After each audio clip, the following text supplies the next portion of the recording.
freedom can mean a lot of things. Pwede pong freedom sa sakit, freedom sa financial difficulties. Marami pong freedoms ang kailangan natin. Freedom sa pag-iisip. At yung katawan po natin minsan ay it's also breaking free from our body. The soul would want to break free from the body. At yun po nangyayari pag tayo po ay namamatay.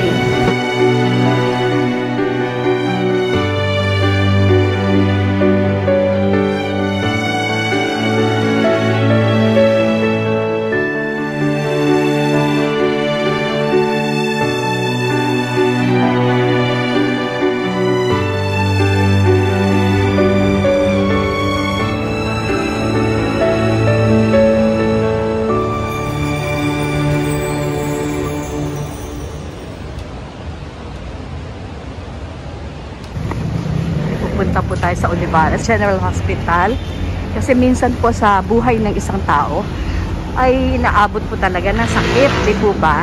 So hindi po natin talaga alam kung kailan. Ito po, bibisitahin natin yung tito namin na may sakit na nasa ICU. Okay, PhilHealth, your partner in health. Diba? O meron naman pong elevator. Ayan po, list of physicians, affiliated physicians. Are you ready to ER now? Sa intensive care unit, ICU. Ayan, mag-PPE po. Ayan. Ayan, naka-PPE na ganyan po ang ayos, tapos mag-alcohol. Dapat nakasara ito. Kasi, talian. Ako din. Ayan o, may tape. Okay na.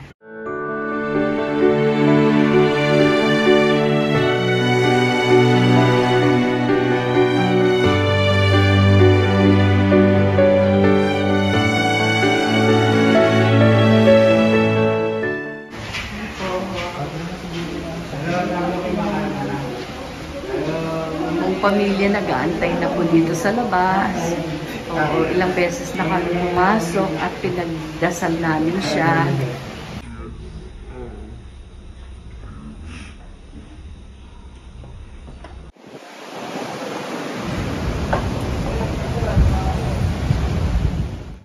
Minsan po tayo ay mga bayani, hindi dahil namatay tayo para sa bayan. Minsan bayani, kabayanihan din po ang mamatay para sa pamilya, di ba?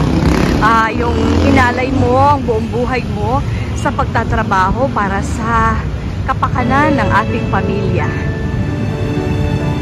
Yan po ang istorya ng aming kapatid na si Tito Sel.